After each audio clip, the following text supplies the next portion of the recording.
Hello and welcome to all our participants for this very unconventional session, but one that I'm exceptionally excited and privileged to introduce.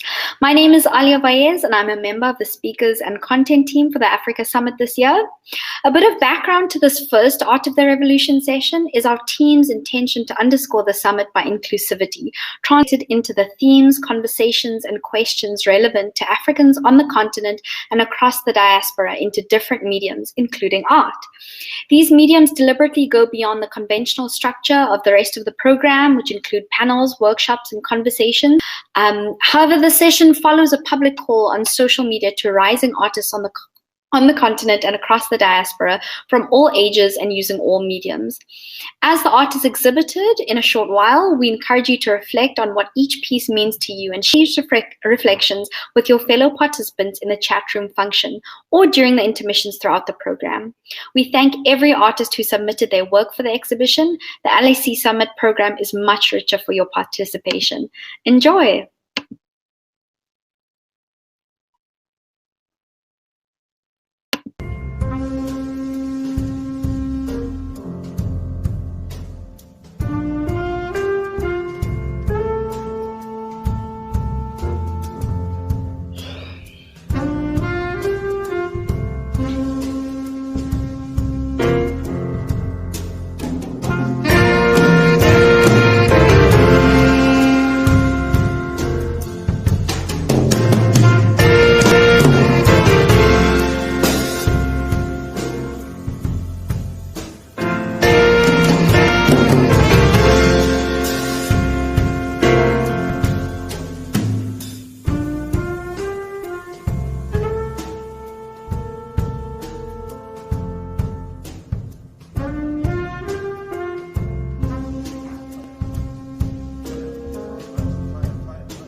abasi otueko ukut.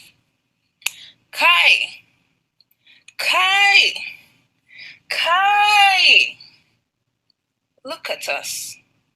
Heads lying underneath our souls, unable to use tongues to curse oppressors. Arms folded tightly across our chests, unwilling to link fingers with our brethren.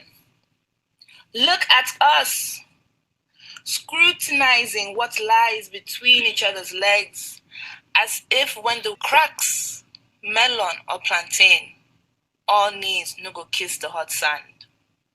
Segregating each other by shade of skin, love of heart, and creed of soul, as if when the bullet sings, all backs no be fair game. A momentous feat it was to make us forget. An incredulous stunt it is indeed to make us spit in the eye of the human in the mirror. Hands that scoured this earth, feet that threaded all lands, minds that invented all inventions, our power forgotten. Remember, my loves, we were all carried on the backs of the greats, women. They themselves, taught by lips that demanded and corroded authority, became revolutionaries by right. With lips that demanded and corroded authority, and hips that birthed generations of lips demanding and corroding authority. From Nuan Uyarua, who spoke, was your widowed mother counted? Standing in defiance to a taxman, Rapa knotted across her chest, shoulders back, head held high, a dignified Igbo woman, who by divine right pays no tax, especially to no self-proclaimed colonial master. To Dr. Stella Niazi, who wrote the words, "I refuse to be gagged," typing in defiance to a dictator, hands splayed akimbo on a keyboard, an audacious Ugandan woman who utilizes her great glossary, genius, and gallantry to pursue transformation in her homeland. These women that called for reconstruction of motherland did so standing arm in arm with fellow impervious women, all unyielding to the bark and bites of a usurper autocrat, whilst rehabilitating, reconstructing, and reforming their homes, and simultaneously conceiving, cultivating, and thus creating subsequent impervious humans. We are the offspring of these mammoth spirits. Thus pick your head up of the grassy plain, set it square on your opulent shoulders. Utilize your transcendent tongue and speak words of truth, love, and light. Unfurl those majestic arms, my friend, and shake the lead weights loose. Loop your pinkies with your neighbor. Stand tall and broad like the great Iroko tree. Our era has arrived. Our feet must stomp the earth and clear paths from whence our predecessors left for us. And thus, when push comes to shove, although we may slip, the winds that breathe air into our ancestors will plump up our lungs as we beat our chest and sing words ingrained in our souls. For who know, sabi say, we know they carry lasts. Bleed blood. Drawn into this silent swallowing sea, our souls are crippled and our hearts soiled with fear and impediment. Handcuffed by myriad, tainted by monsters, flaring of arrows in my heart, jingling the cries of innocent souls, their bodies tattooed with bullets. Leaving our homes to an exile, we are no longer at peace, broken, imprisoned, and entangled with agony. Our bodies shivering in fear, seeing our girls treated in a mannerless way. What a scandalous treatment, as we wept seeking for peace and solace. Waking up to the sounds of dreadful gunshots, we had been defied in our homeland, and no one an eyelid. We are no longer at ease. Can we have a taste of peace and freedom again? We are asking for elusive grace.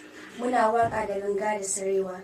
Let our land be filled with radiance when we will sing the tales of success. My ink will be my sword in revolutionizing the image of Maiduguri, not with guns, but with the weapon of literature.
Thank you so much to everybody for tuning in. It's really incredible to see your comments, and we so appreciate your feedback on the session. Once more, I have to thank all the rising and aspiring artists that heeded the call we put out on social media for art from the continent and across diaspora. So thank you very much for joining us. I must encourage all the participants in the session to move on to our next session titled Grassroots Movements from the Ground Up. It promises to be an incredibly insightful panel, and we'll see you there.